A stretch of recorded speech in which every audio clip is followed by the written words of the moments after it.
नमस्कार, बहुत स्वागत है आपका। स्पेशल रिपोर्ट देख रहे हैं आप। आपके साथ मैं हूं विकास ब्रजेश सक्सेना। मध्य प्रदेश और छत्तीसगढ़ की तमाम बड़ी खबरें अब आपको दिखाएंगे जो आज पूरे दिन सुर्खियों में रही।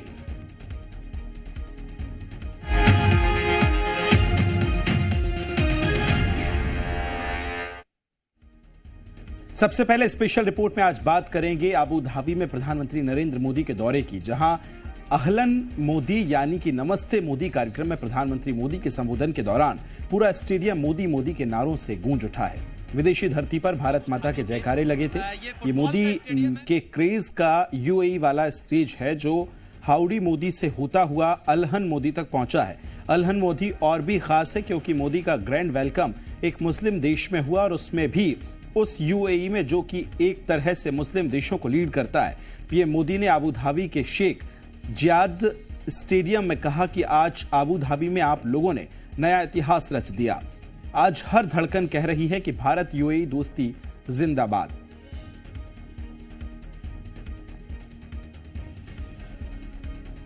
ऐतिहासिक स्टेडियम में हर धड़कन कह रही है भारत यूएई दोस्ती जिंदाबाद। हर सांस कह रही है भारत यूएई दोस्ती जिंदाबाद। हर आवाज कह रही है भारत यूएई। बस इस पल को जी लेना है, जी भर करके जी। मैं संदेश लेकर आया हूं आपके 140 करोड़ भारतीय भाई बहनों का, और ये संदेश है कि भारत को आप पर गर्व है।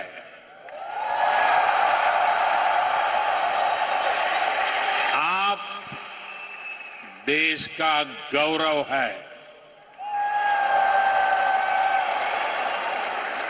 Bharat is proud of you.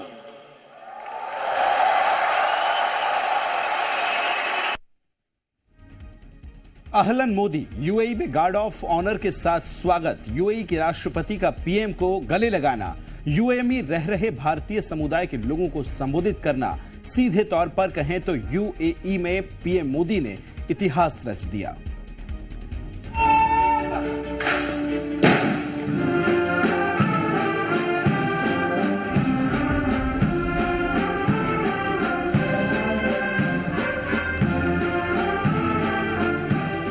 संयुक्त अरब अमीरात की धरती पर आपने भारत के दम की पहले ऐसी तस्वीर नहीं देखी होगी।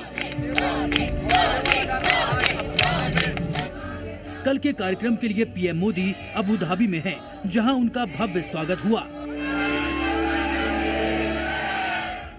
यूएई के राष्ट्रपति शेख मोहम्मद बिन जायद अल नहयान से पीएम मोदी की मुलाकात की ये कोई पहली तस्वीर नहीं है, लेकिन 2015 से मोदी और यूएई के बीच संबंधों का जो सिलसिला शुरू हुआ वो लगातार गर्मजोशी के साथ बढ़ता ही जा रहा है।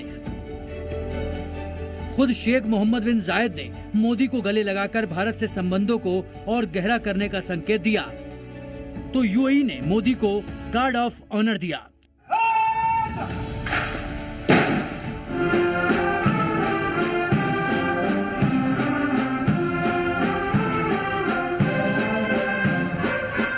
शानदार स्वागत और गार्ड ऑफ ऑनर के बाद दोनों देशों के बीच बातचीत का सिलसिला शुरू हुआ। पीएम मोदी और मोहम्मद बिन जायद के बीच लंबे दौर की बातचीत हुई। दोनों देशों के बीच बनते और बढ़ते संबंधों का ये नया युग है। पीएम मोदी ने भी जता दिया कि यूएई और भारत के बीच ये संबंधों का नया आयाम ऐसे ही नहीं बना। हमारे संबंधों की गहनता ऐसी है, पिछले 7 महीने में हम 5 बार मिले हैं। ये शायद बहुत रेयर होता है। मुझे भी यहाँ 7 बार आने का अवसर मिला है। यहाँ बीएपीएस का मंदिर बनना आपके सहयोग के बिना ये संभव ही नहीं था। और मेरी पहली मुलाकात थी, मैंने सिंपली आपको रिक्वेस्ट की कि जरा आप देख लीजिए और पलक झपकते ही आपने उसका निर्णय करके मुझे बता दिया कि आप बस जगह पर ऐसे उंगली रख दीजिए, आपको जगह मिल जाएगी। भारत यूएई संबंधों का नया दौर, संबंधों में मोदी ने कैसी भरी गर्मजोशी। 2014 में जब पीएम मोदी भारत की सत्ता पर काबिज हुए, तभी से मोदी के टारगेट पर खाड़ी देश रहे। पीएम मोदी की सोच साफ थी, जो पहले कभी नहीं हुआ वो अब होकर रहेगा। व्यापार और संबंध आगे बढ़ते रहने चाहिए। सत्ता संभालने के साथ ही पीएम मोदी ने खाड़ी देशों पर फोकस बढ़ाया। मोदी के आते ही यूएई ने भी अपने मंसूबे साफ कर दिए। यूएई के कई नेताओं ने कहा कि आप हमें पाक के चश्मे से देखते हैं, लेकिन हम आपको द्विपक्षीय नजर से देखते हैं। दोनों देशों के बीच संबंधों की शुरुआत हो गई। 2015 में मोदी ने यूएई की यात्रा की। 34 साल बाद भारत के किसी पीएम ने यूएई की यात्रा की थी। 1981 में इंदिरा गांधी के बाद मोदी दूसरे पीएम हैं जो यूएई गए। दोनों देशों के बीच संबंधों का सिलसिला अब इतना गहरा हो चुका है कि एक मुस्लिम देश में हिंदू मंदिर बनकर तैयार है और बुधवार को पीएम मोदी उसका उद्घाटन करने वाले हैं।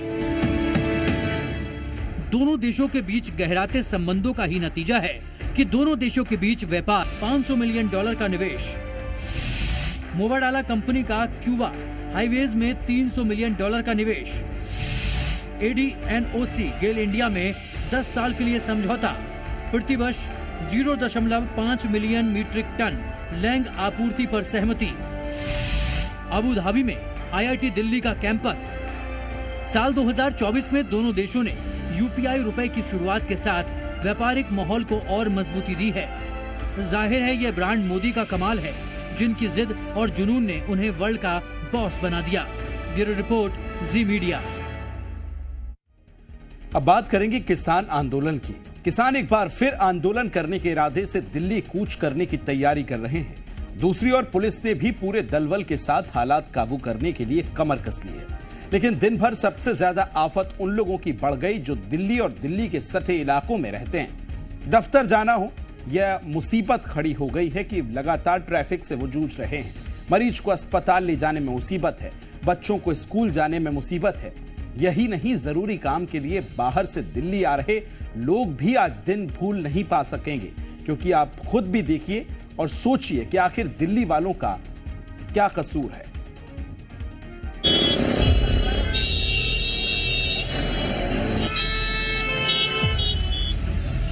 तो हमें ऑफिस का काम करना है, बहुत सारे काम है, तो सफर हो ही रहा है ना।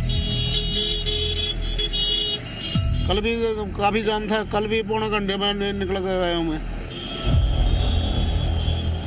बसें यहाँ पे बंद है तो फिर बस वाले भी उतारेंगे, कहाँ जाएगी बस।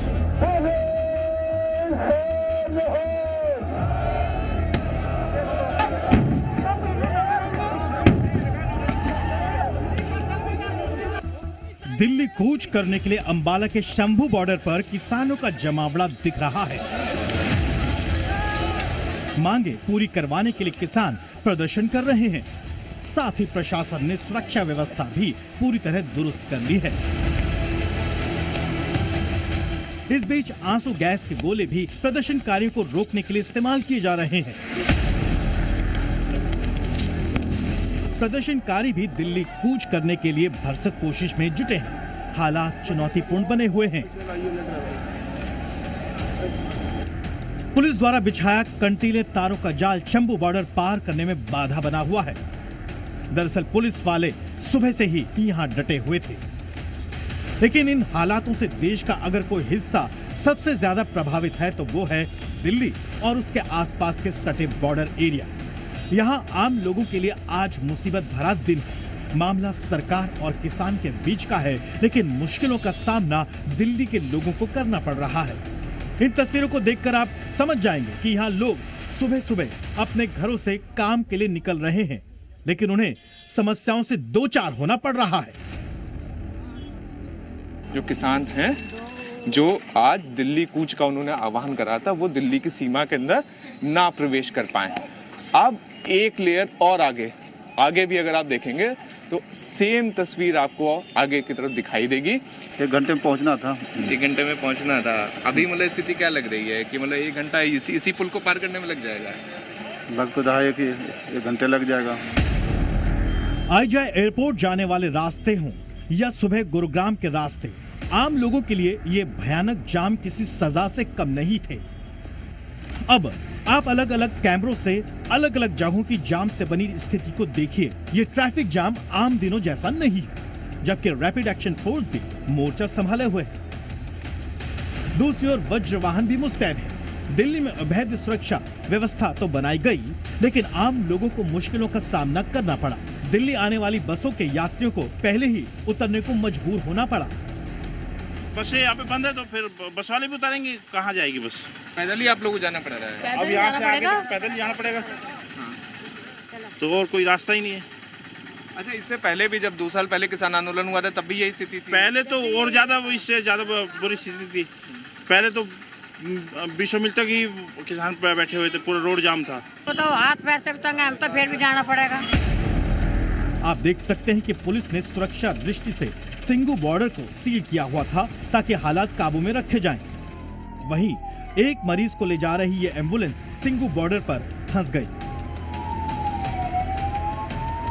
आप देख लीजिए, ये समय स्थिति है यहाँ पर सिंगू बॉर्डर पर, जहाँ पर हर तरफ से लोगों को परेशानियां ही परेशानियां लगातार हो रही हैं। ये आप देखिए, एम्बुलेंस है, क्रिटिकल केयर पेशेंट है, लेकिन पेशेंट्स भी बॉर्डर को पार नहीं कर पा रहे हैं। तो ये है उस किसान आंदोलन की सुगबुगाहट की जमीनी हकीकत। दिल्ली कूच के चलते दिल्ली और हरियाणा में धारा 144 भी कई जगह लगाई, जबकि दिल्ली के 3 प्रमुख बॉर्डर एरिया सिंगू बॉर्डर, टिकरी बॉर्डर, गाजीपुर बॉर्डर में लोहे और कंक्रीट के बैरिकेड लगाए ताकि दिल्ली को महफूज रखा जा सके। तो वहीं कुछ लोग दिल्ली के बाहर से आ रहे थे तो उन्हें भी इन समस्याओं से दो चार होना पड़ा। अब हरिद्वार से निकला हुआ मैं सुबह से, ठीक है, बच्चे साथ में हैं। बताओ क्या आगे फंसा दिया इन्होंने। तो अभी जबकि रूट में ये दिखाया जा रहा था कि एक एक गाड़ी करके निकाल रहे हैं, अब ये एक एक गाड़ी भी नहीं निकालने दे रहे। बताओ क्या करें, ये जनता को परेशानी है इससे। आपको बता दें कि दिल्ली और एनसीआर के लोगों के लिए 2 मेट्रो स्टेशन के गेट बंद किए गए थे। दिल्ली नोएडा के बॉर्डर से सटे स्कूलों में भी छुट्टी कर दी गई। लाल किले में एंट्री भी बैन थी। लोग जाम में फंसने को मजबूर रहे, जबकि हरियाणा सरकार ने 15 जिलों में धारा 144 लागू की और कई जगह इंटरनेट सेवाएं भी बंद की। आपको बता दें कि पुलिस ने यहां सुरक्षा व्यवस्था को मजबूत करने के लिए ऐसी तैयारी की थी कि पूरी दिल्ली छावनी में बदल गई। सड़क पर कीलों का जाल भी बिछाया गया।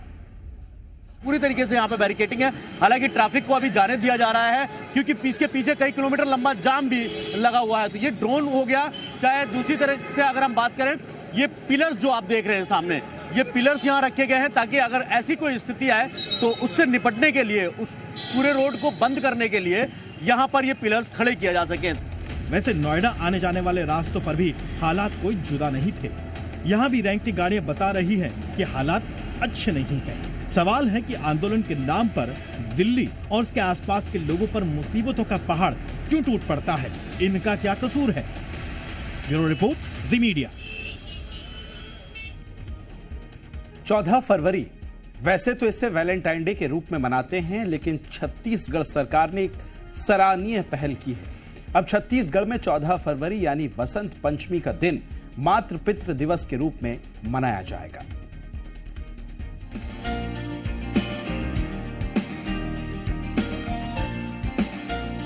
माता पिता की सेवा से बड़ा कोई धर्म नहीं होता।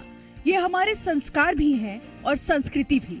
आज के इस आधुनिक युग में पेरेंट्स बच्चों को सही संस्कार देने की पूरी कोशिश करते हैं। स्कूलों में भी बच्चों को सम्मान का पाठ पढ़ाया जाता है। इसी सम्मान और संस्कृति को बढ़ावा देने के लिए छत्तीसगढ़ की सरकार ने एक सराहनीय पहल शुरू की है। 14 फरवरी को सरस्वती पूजा के साथ मातृ पितृ दिवस भी मनाया जाएगा। 14 फरवरी को मातृ पितृ दिवस मनाया जाएगा। बच्चों को सही संस्कार देने के लिए पहल। स्कूलों में पहले सरस्वती पूजा की जाएगी। पूजा के बाद मातृ पितृ दिवस भी मनेगा। विद्यार्थी अपने अभिभावकों के साथ स्कूल आएंगे। स्कूल में बच्चे अपने अभिभावकों की पूजा करेंगे। छत्तीसगढ़ के स्कूलों में वैलेंटाइन डे के दिन पेरेंट्स की पूजा होगी। दरअसल जशपुर में मुख्यमंत्री विष्णुदेव साय जब कंडोरा ग्राम में मातृ पितृ पूजन कार्यक्रम में शामिल हुए थे, उस दौरान उन्होंने हर साल छत्तीसगढ़ में 14 फरवरी को मातृ पितृ पूजन दिवस के रूप में मनाने की घोषणा की। शायद सरकार ने अच्छे संस्कार देने और संस्कृति को सहेज कर रखने के लिए ये कदम उठाया है। 14 फरवरी को मातृपितृ दिवस के रूप में घोषणा किए हैं। उस दिन सभी बेटा बेटी अपने माता पिता का पूजन करेंगे। हमको लगता है कि बहुत अच्छी परंपरा कायम होगी। माता पिता की सेवा और उनके आशीर्वाद के बिना जीवन अधूरा है। छत्तीसगढ़ सरकार की ये पहल माता पिता और बच्चों के रिश्तों को एक नया आयाम देगी, साथ ही बच्चों को भारतीय संस्कृति से जोड़ने का मौका भी देगी।